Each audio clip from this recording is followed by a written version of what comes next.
kindly with a set of literature favoring vegetarianism. These included quotations from major world religions, which included quotations also from the Quran and sayings of Prophet Muhammad, peace be upon him, which according to him indicate that non-vegetarian food is prohibited for human beings. After some discussions, Mr. Salecha proposed that a public dialogue be held at Patkar Hall between Mr. Rashmi Bhai Zaveri, President of the Indian Vegetarian Congress, and Dr. Zakir Naik, President of Islamic Research Foundation, on the topic, is non-vegetarian food permitted or prohibited for a human being? This would, in turn, enable the audience at large to know the different viewpoints of both the speakers and form their own judgment. Both the speakers agreed to the same. Just about 5 days back, that is this Tuesday, I met Mr. Zaveri, and he requested that both the speakers in their talk refrain from speaking on other religions except their own. Dr. Zakir, though being very ardently in the field of comparative religion, reluctantly agreed.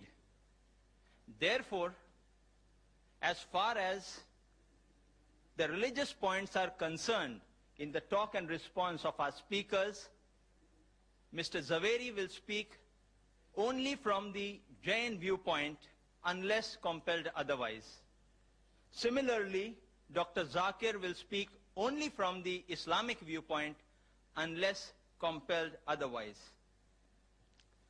This, in brief, is the clarifying background to the dialogue. The format for the dialogue will be as agreed to and decided fair by the speakers. Mr. Rashmi Bhai Zaveri will first address us for 50 minutes on the topic, is non-vegetarian food permitted or prohibited for a human being?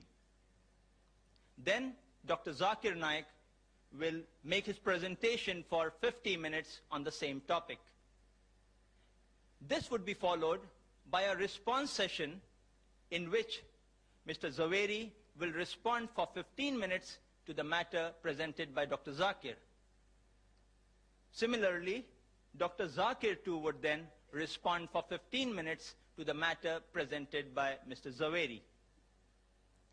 When 5 minutes are left for the conclusion of the talk or the response time, I would put before each speaker a plate saying 5 minutes left, in which time they are expected to conclude.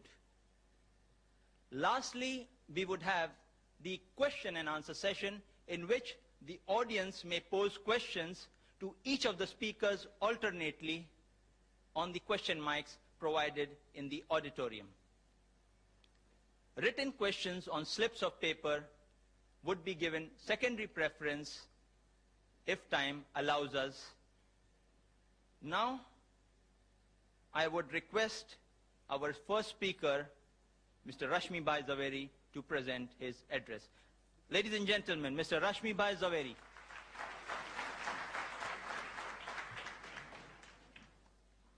Before I start my talk, I am really very happy that this atmosphere of brotherhood, it has really moved me. And I will request Dr. Zakir Naik to come forward and let's have a Gale Lag Ja sing.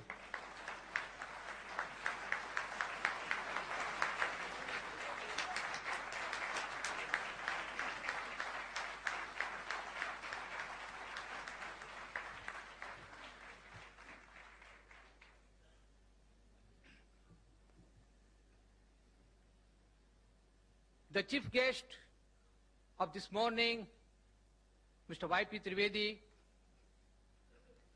President of Rushabh Corporation, Sri Dhanraj Salecha, the learned speaker, Dr. Zakir Naik, the expert commentator and the coordinator, Dr. Mohammad Naik, Vice President of IBC, Sri Chaman Bhai Vora, other dignitaries on and off the dais, my friends, brothers and sisters. First of all, I must acknowledge the dedication, the sincerity with which all the three organizations, particularly Islam Research Foundation, has taken pains in arranging this lecture. I don't mind and I don't hesitate in saying the entire credit goes to IRF.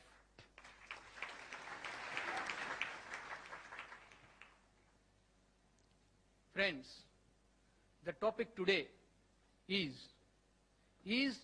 non-veg food permitted or prohibited for a human being? Any argument or any statement for that matter is always to be considered from a relative point of view. There cannot be any absolute truth, there cannot be any absolute statement that it is 100% prohibited or 100% permitted. So friends, let's see, as very rightly put in by Mr. Trivedi, who started the ball rolling, that we will not speak only from religious point of view. Religious has to enter. You can't divorce it from today's subject. But I would like to speak on this topic, that non-veg food is prohibited for human being from various angles. For example, geographical reason, historical reason,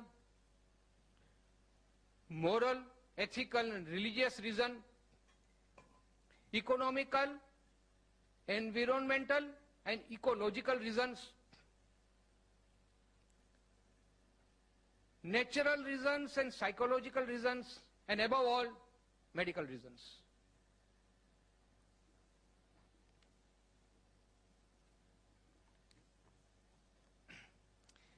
It's a fact now well established that our actions are controlled by our thoughts. What we think, we act. And our thoughts are controlled by our diet. As we eat, so we behave. And that's why the topic is very important, that we should choose our diet in such a way that our thinking is positive.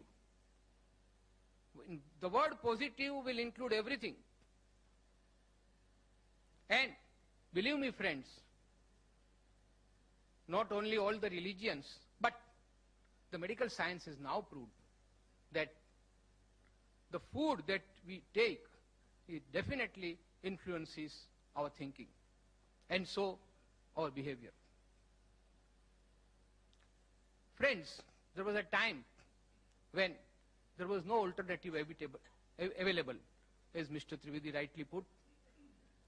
There were places on this world, and there are even now places where there is no availability of vegetation. It is simply not possible because of the extreme circumstances. But now the world has progressed so much that there is a very advanced system of transportation which is available to us. And any type of commodity, including food, can be transported from one part of the globe to another without any problem. Now that when we have got alternatives, we have to think about this, which alternative is better from all the angles that which I have described earlier.